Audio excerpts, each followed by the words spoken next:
Hi everyone, and this is my brief intro as to what you can expect for week 8. And this week I'm focusing on provenance metadata and how you go about developing provenance metadata.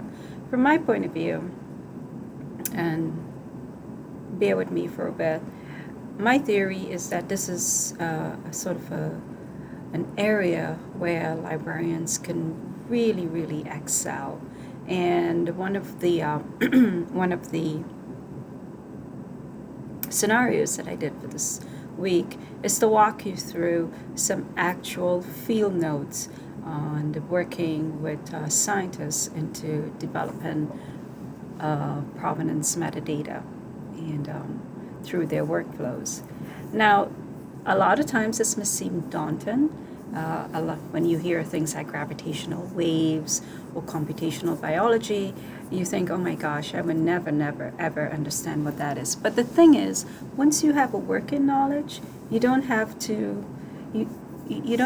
understand all the intricacies of something in order to develop a data management process for it. Once you have that high level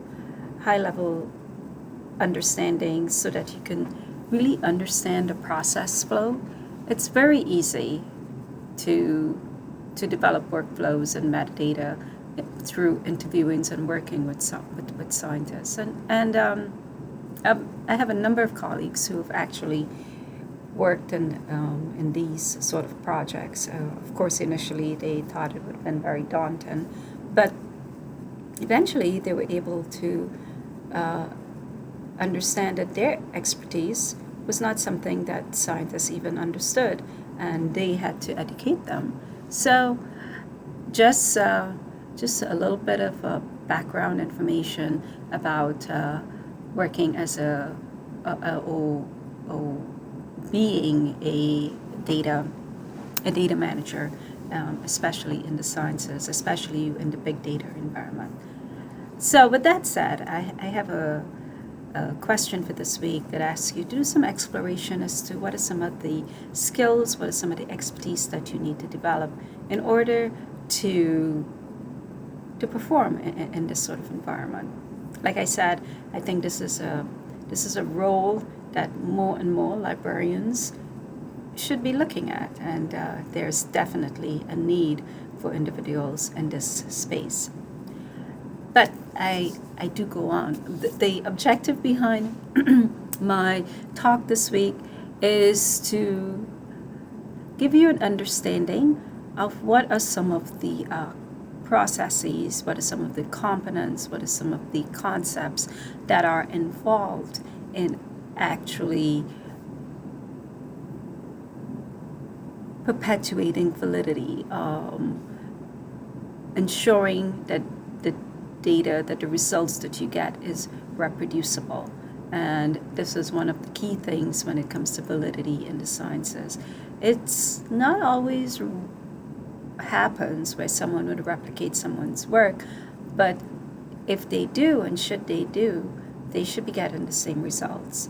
And in order to do that, you have to have a good documentation as to what was done, what were the processes that were done in the analysis, and step by step. So somewhat like a recipe, so that someone else can reproduce your results to ensure that your findings are indeed valid.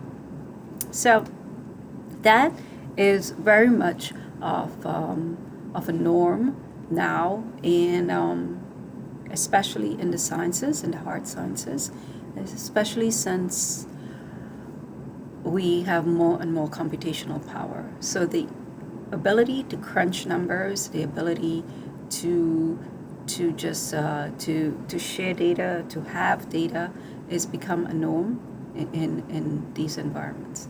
So this is one of the takeaways that I want you to be aware of in this class, what is actually happening in the data field. We can talk about artifacts, we can talk about preservation, and that is also important, but there's a lot of work that has been done. I just want to make sure in this class that you understand what is happening in the field and what is indeed cutting edge.